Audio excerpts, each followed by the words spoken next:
Have you ever wondered why, after years of education, countless exams, and endless assignments, so many people still struggle to find their footing in the world? What if I told you that the very system designed to help you succeed is actually holding you back? Meet the individuals who broke free from this trap. Bill Gates, co-founder of Microsoft. I had a set of skills that were highly employable, and in fact, my parents were still willing to let me go back to Harvard and finish my education if I wanted to. Mark Zuckerberg, co-founder of Facebook. I started Facebook, I run it, and I'm responsible for what happens here. And Richard Branson, co-founder of the Virgin Group.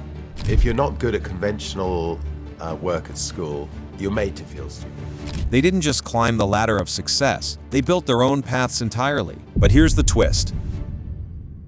They escaped a trap that most of us fall into, a trap that convinces us that education is the key to success, while in reality, it often prepares us only to follow orders and conform to outdated norms. Join us as we uncover the hidden truths about the education system and how you can break free from this cycle to achieve true success and independence.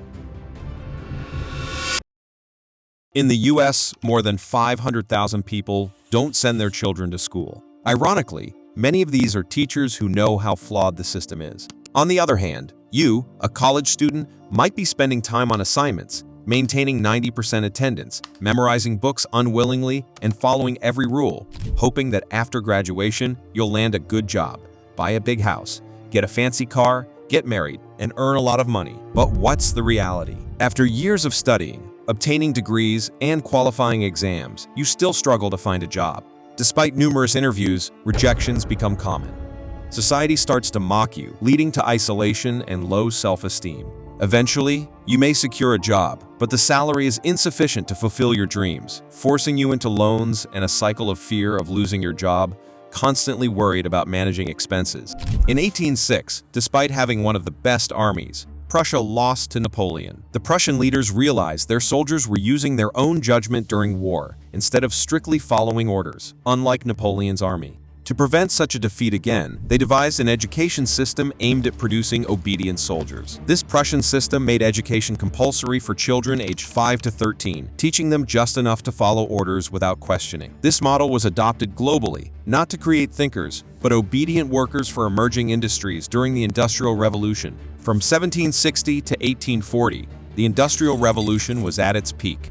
The global economy shifted, and factories needed workers. The Prussian education model became the blueprint to create a generation that would work in factories without questioning the system. This approach spread, leading to a workforce conditioned to earn money through labor, not creativity. In India, under British rule, a similar education system was implemented to create clerks and soldiers who followed British orders, effectively controlling a vast population with minimal British presence. This system persists today, emphasizing rote learning and obedience over creativity and independence. Today, schools and colleges are more about status than actual education. Parents proudly send their children to prestigious institutions, believing these schools will secure their future. However, this system often stifles creativity and critical thinking, preparing students for a life of compliance rather than innovation. The ultimate goal of this education system is to produce a compliant workforce, not independent thinkers. It's designed to supply industries with reliable workers who follow orders without question. As a result, many spend 25 years in this system, only to work for someone else's dreams rather than their own. Imagine an education system that nurtures creativity and independence. What if schools encourage students to explore their passions and develop critical thinking skills? This could lead to a generation of innovators and leaders who question the status quo and drive societal progress. It's time to rethink our approach to education. By understanding its historical context and recognizing its limitations, we can strive for a system that truly prepares individuals for a fulfilling and independent life. Let's break free from the education trap and create a future where learning is about exploration and growth, not just compliance. In the words of a great thinker, education is not the learning of fact. Let's embrace this philosophy and work towards an education system that empowers individuals to think, create, and innovate, paving the way for a brighter future for all. If you enjoyed this video, please consider subscribing to the Knowledge Nights for more thought-provoking content. Your support means the world to us. Stay curious and keep learning.